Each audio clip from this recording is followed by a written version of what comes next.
আসসালামু আলাইকুম এভরিওয়ান, আশা করি সকলেই ভালো আছেন।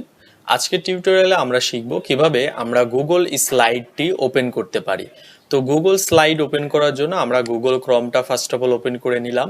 এবার ডান পাশে আমাদের যে 9 ডটটা আছে এখানে ক্লিক করলাম। এবার আমরা একটু স্ক্রল করে নিচে আসলে পরেই গুগল শিট, গুগল ডক্স এবং এইটার পাশেই আমরা পাবো হচ্ছে গুগল স্লাইড। গুগল স্লাইডে আমরা একটা জাস্ট ক্লিক করে দিব।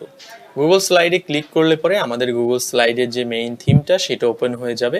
এবার আমরা জাস্ট এখান থেকে ক্রিয়েট প্রেজেন্টেশন অথবা ব্ল্যাঙ্ক প্রেজেন্টেশন এখানে ক্লিক করলে আমাদের একটা প্রেজেন্টেশনের জন্য একটা পেজ ক্রিয়েট হয়ে যাবে এবং ডান পাশে আমরা কিছু টেমপ্লেটও দেখতে পাবো, যে টেমপ্লেটগুলো আমরা ইজি টু ইউজ, অর্থাৎ যে কোনো টেমপ্লেট আমরা এখান থেকে সিলেক্ট করলে পরে সেটাকে আমরা ইউজ করতে পারবো। এখানে আমরা যদি ক্লিক করি তাহলে এই প্রেজেন্টেশনের টেমপ্লেটটা আমরা এখানে পেয়ে যাব। তো এইটা আমরা হচ্ছে নেক্সট কোনো ভিডিওতে দেখব। আজকের ভিডিওর টিউটোরিয়ালটা ছিল হচ্ছে কিভাবে আমরা এটা ওপেন করতে পারি।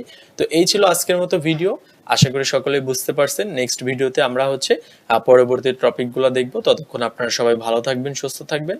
আল্লাহ হাফেজ।